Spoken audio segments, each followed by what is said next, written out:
There haven't been any innovative comps in the past few weeks, but suddenly, after the last Samira buff, everyone is playing her as if they just unwrapped their new Christmas toy. However, after a few attempts, you realize this comp just doesn't cut it. It's lacking, and nearly impossible to finish better than 4th with this comp. And honestly, this is quite normal, considering that for the first time in TFT history, we have a 1-cost reroll comp that necessitates being played with a winning streak. So let's talk about the mistake you must avoid, the items, the omens, the legends, and how to assert total dominance. Let's go! Alright, I hope you guys are ready because there's a lot of stuff to say. So first of all, let's talk about the final comp. The final comp has different types of variations. You have different ways you want to play this comp. Obviously, you want to have Samira 3. This is the central piece of the puzzle that you cannot remove. Apart from that, you have different ways to play it. One of them is to play around Darius or Katarina reroll. Kinda classic Noxus reroll, but this time you play with Samira that buys you enough time, enough power spikes, so you will have enough health to find Darius or Katarina or both 3 stars. The other way to play it is to have Cassiopeia 3. And if that's the case, then you have Cassiopeia as your secondary carry. You need to reroll Cassiopeia 3 at the same time as Samira 3, and you put AP stuff on her. And the third way to play is to not have Cassiopeia 3, not have Darius or Katarina 3, just at 2 stars with stuff on them because they will help you have enough damage during the mid game, and you rush level 9, and instead of Darius you play Aatrox, and instead of Katarina you play Ari.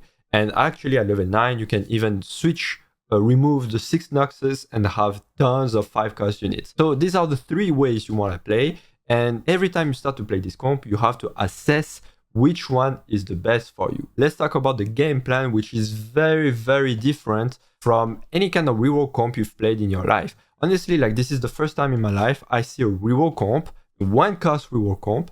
You have to play not from behind. In fact, you have to play from having a good stage 2. And honestly, I would say the more fights you win in stage 2, the more likely you're going to win or have a good game with this comp. If you lose all the 5 fights in stage 2, I'm gonna say it, you're probably going to bottom this game. So let's talk about the game plan. By the way, just saying, this is from Tacter. This is the sponsor of my channel. This is a guide I wrote myself. As you can see, there's this one and some others. So I put the link in the description, and let's get back to the guide. Okay, let's talk about the game plan. The first thing you want to do is, at stage 2-1, you need to have a good board. Ideally, you have Samira 2, obviously, but you have other ways to have a very good board. You can have Samira 1 with good items and have Swain. So I think this is what most guides will not tell about Samira guide, is how important Swain is in stage 2. If you don't have Swain, which is by far the best tank you can have early stage, I think the last buff on Swain was not deserved at all, but anyway, he got buffed. He's almost unkillable if you put him items like Gargoyle, Warmog. Warmog is okay. It's not the best, but he's okay. But you understand what I mean. If you put tank items on Swain, you can have Samira 1, you can have Cassiopeia 1. You will still win fights because Swain is just too broken. So this is the early game you really want to have. Samira, Cassiopeia, Swain, if you have the 3, and items. 1 item for Swain, 1 item for Samira is the best early game you can ever have. So the thing is, let's say you have 2-star Swain, 1-star Samira, 1-star Cassiopeia, 1-star Varvik. You have Gargoyle on Swain and maybe blue buff or IE on Samira. It doesn't really matter. There's a high chance you can contest during stage 2 boards of people who are level 5 with multiple upgrades. And this is great because you don't want to spend any money into leveling up since it's still a 1-cost reroll comp. So you can't spend any money to be level 5 during stage 2 because you need to have as much gold as possible. This is your stage 2. Once you arrive at stage 3, before stage 3-2, so before you level up level 5 naturally, you're going to roll down to around 30 gold to try to find as many Samira as possible and as many Cassiopeia as possible if you feel like you want to play with the Cassiopeia version. If when you roll down you find a lot of Samira but you almost don't find any Cassiopeia, you can give up to the Cassiopeia variation. Instead, you try to focus on just finding Samira 3 to push the level and play Darius and Katarina. So now we're in a situation where you found Samira 3. Let's say you didn't find Cassiopeia. What you want to do at level 7 is to play around 6 Noxus. The 6 Noxus gives a lot of stats, gives a lot of HP, and will just overall help your board being just too strong to be contested. From this point, normally you have 3 items on Samira, Normally, you still keep only one item on Swain. You don't really need to put more items on him because you will see he downscales quite hard. Instead, what you want to focus is building a secondary carry. If it's Cassiopeia, because you found Cassiopeia, build items for her. If not, then build items for Darius or Katarina, depending if you have AD or AP. Make sure you try to make them 2 stars, and then you have already a great mid game. Now from this point you have multiple options. Either you have Cassiopeia 3, but we already talked about how to play her, or you think you have enough Darius or Katarina to make a 3-star because you see a lot of in your shops, you're not contested, and you just have good items. In that case, you stay level 7 and you make 3-star Darius or Katarina, or both if you really have a lot of items and a lot of gold, but I think it will be challenging to have that much gold consistently. And then after you play Noxus kind of the basic way, you just stay level 7 until you find your 3 stars. And the third way to play from this point is like, imagine you're level 7, you don't even have Darius 2, you don't even have Katarina 2, some other players are playing Noxus Reroll with Dariuses and Katarina, so you know you're contested. You don't necessarily have good items for them now. Instead, what you can try to do is just to find 2 stars of Katarina and Darius, which is much easier to find 3 stars, right? And then you play them as secondary carry for the mid game because Darius will help you have the items for Aatrox later. Katarina will help you to have the items for Ari later. So you just use this as a tempo, meaning that you're just strong enough to build Econ, to rush the level and push level 9. And this is where you play your legendary units and that will make you finish first. So let's talk about the legends. Obviously, this comp can be played with many legends, but I do think the best legend for this comp is Ornn. Not necessarily because Ornn is made for this comp, but because Ornn is just flexible. And when you play flexible, you are not in a mindset that you have to force Samira no matter where you're starting from. Like I told you, if you have a bad early game, you can't control your early game. But if you play Ornn and you just play flexible with different other comps, and let's say you have a starter with 2-star Samira plus a pair of Swain plus good items, at this moment, you have one of the best legends to play this comp because Ornn allows you to have excellent items with Portable Forge and Latent Forge. These are excellent moments you want at 2-1. The first one, Portable Forge, gives you immediately a power spike if you pick the right items. I'll give the tier list a bit later about the own items. And Latent Forge, it's a bit later, but since it's silver, you're not losing too much power before you get your own items. The other part I like about Ornn is like if you have really bad moments at stage 3 and stage 4, it can still give you more item and that will help you build multiple carries, as we identify that having multiple carries is a win condition. So I talk about Ornn. These are the tier list for me for Ornn items. So in my opinion, in the S tier, you have Anima Visage, Gold Collector, Eternal Winter. I said it already multiple times. Swain is the carry for your stage 2. And so if you have Anima Visage, Eternal Winter, it will be such a pain to deal with that sometimes you will just win by doing nothing because they won't kill your Swain and you will win just like that. Obviously, if you have Gold Collector, it's insane on Samira. It will help you get so much gold. Hull Crusher, Trickster's Grass allow you to have bigger Swain, let's say, or 2 Swains. What's best than 1 Swain? I guess 2 Swain is better. And then after you have all these items, which are great. Trinity Force, it's a lot of stats. Obsidian Cleaver, it's a bit weird because Samira can remove flat armor, but Obsidian Cleaver removes armor per percentage. And these two are compatible. So meaning like you can potentially have someone with almost 0 armor very fast in the game and you just go through them. Death Defiance is good for Darius rather than Samira, so it's better to pick that maybe at stage 3, stage 4 if you have it later. Sniper's Focus is okay, Zonia is for Katarina, Arrangements is meh. Deathfire Grace, Manazane, both are extremely good obviously if you plan to play Cassiopeia Reroll next to Samira, but apart from that they're not that great. Now about the items for Samira, you have 2 items that are really great. First is Blue Buff and the other is Spear of Shojin. Blue Buff is better of course, but both are very great. It allows Samira to spam her ability all of the time. And the other 2 which are extremely good is Infinity Age and Giant Slayer.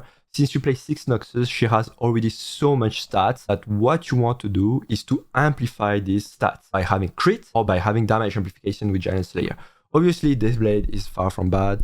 Obviously Renan is okay, but it's definitely not the best. These are things you want to avoid. But one thing I want to say is obviously if you can already crit thanks to Infinity Age or Jewel Lotus, Heartbreaker and Hand of Justice can be put at A tier because obviously they bring some crit chance, which is a valuable stat only if you can already crit properly. Alright, now about the augments. So I do believe like you have a lot of great augments, but I wanted to show you the best of the best that makes you think almost immediately that you want to play Samira. When you have something like Mist Connection, Risky Moves, Cut Above, all that shimmers, Noxus, Total Domination, Golden Ticket as stage 2-1, and Noxus Crown, it just makes you wanna potentially go on Samira. Jewel Lotus is actually good only starting stage 3 or stage 4 because at stage 2, you don't have a lot of units, you don't have 6 Noxus, so you don't have that much damage to amplify with crit. But later in the game, it's extremely valuable.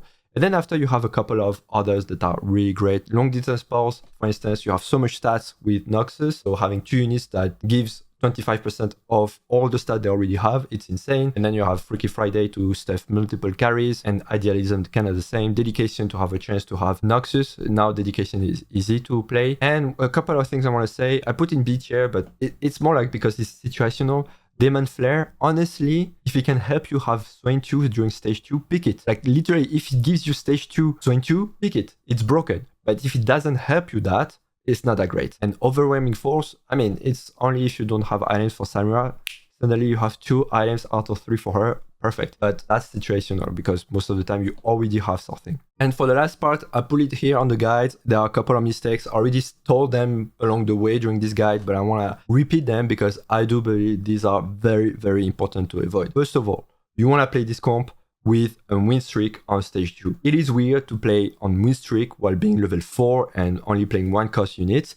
But the thing is, Samira is just that good, Cassiopeia is just that good, and Swain is just broken that you can have a win streak with Swain, Samira, Cassiopeia, and Varvik. That's it. You can have a win streak with that, and you have to play strongboard. That's kind of weird. It's the first time we have a reroll comp where you have to play like this at the beginning. Then the second mistake you want to avoid is spending too much time trying to find Cassiopeia 3. Like I said, Cassiopeia 3 is nice to have if you can stuff her properly later, but it's not the only win condition you have with this comp. Cassiopeia 3 is not necessary for you to have if you want to win. So what I would say is like, once you find Samira 3, try to assess how far you are from Cassiopeia 3. And if you're a bit too far, if you feel like you will have no item for her, just skip it. Play tempo, push your level, add 6 Noxus, play around Darius, play around Katarina, either make them 3 stars or push level 9 and play legendary units. This is the real win condition. If you spend too much time level 5 just to have a Cassiopeia that you cannot staff, you will lose the game. And this is a mistake to avoid. The third mistake is not using the augments. It's a mistake that happens in many comps, but I want to say that this comp really depends on the augments. If you don't have augments that gives you +1 Noxus, an augment like Total Domination, an augment that gives you a Cut Above, so Deathblade, and gives you tons of gold. If you don't have at least one augment among them, then you will lose the game simply because you don't have the augments that help you buff Samira from the early game to the late game, that will help you have an early win streak, that will help you find the units, that will help you push level 9 and find all the legendary units.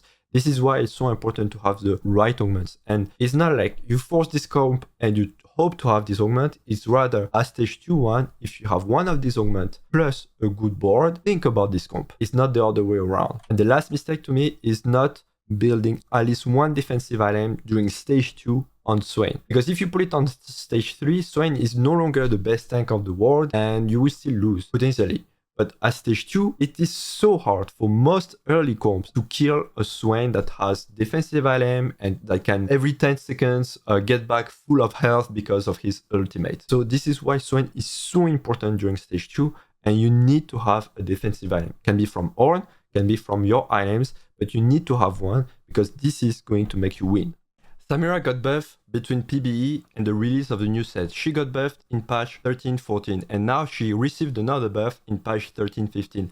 But I'm going to ask you this question. When are you going to receive a buff? And I'm going to tell you how you can receive a buff right now. I have a free weekly meta analysis I send directly into your mailbox every single week, every Monday. I spend hours observing the pro players, trying comps myself, checking the analysis and the statistics on website. And I put everything in this newsletter so you can simply read it in 5 minutes and focus on your game and climb. It's completely free, you just need to click in the link on the description, and if you are unhappy with it, you can always try to claim a reimbursement. I will reimburse it. Until next video, see you at the top of the ladder and happy climbing.